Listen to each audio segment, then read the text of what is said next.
Thank you.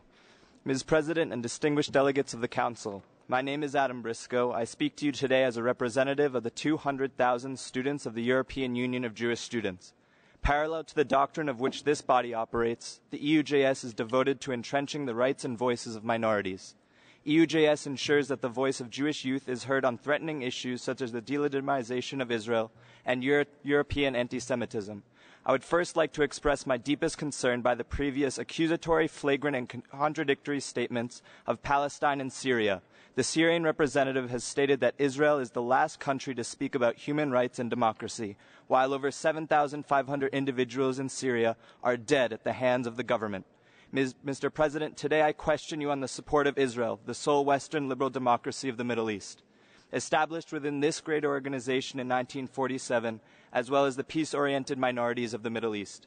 Each year, around 50% of all human rights resolutions condemn Israel, punishing the liberal society of the Middle East while overlooking the radical governments of the region. By not condemning clear human rights violations in these regimes, including the discrimination of women and the disappearance of LGBT community members in countries like Saudi Arabia, Kuwait, and Iran, you have in fact legitimized the argumentation and appeal of anti-Israel hate groups on our campuses by not issuing any Human Rights Council stamp of disapproval. These hate groups accept Hamas and Hezbollah as legitimate stately organizations. Realistically, Hamas and Hezbollah are terrorist organizations that reject Israel's right to exist, openly receive financial and armed support from many members sitting before us today. The failure to investigate these state actors and their inhumane policies inaccurately diverts the attention of human rights violations. This diversion then leads to harsh consequences for messages of peace and coexistence that my Jewish peers and I attempt to portray on campus each day.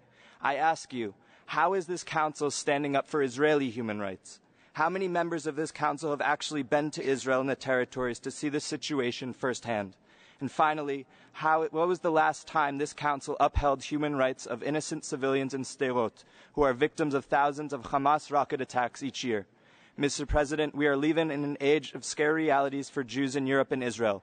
Do not forget that those who cannot remember the past are condemned to relive it. I urge you to be a maverick unto the nations of the world for standing up for the Declaration of Human Rights, protecting Israeli citizens, taking a stand against anti-Semitism, ending Item 7, and bringing these other severe human rights violations into the global spotlight. Thank you.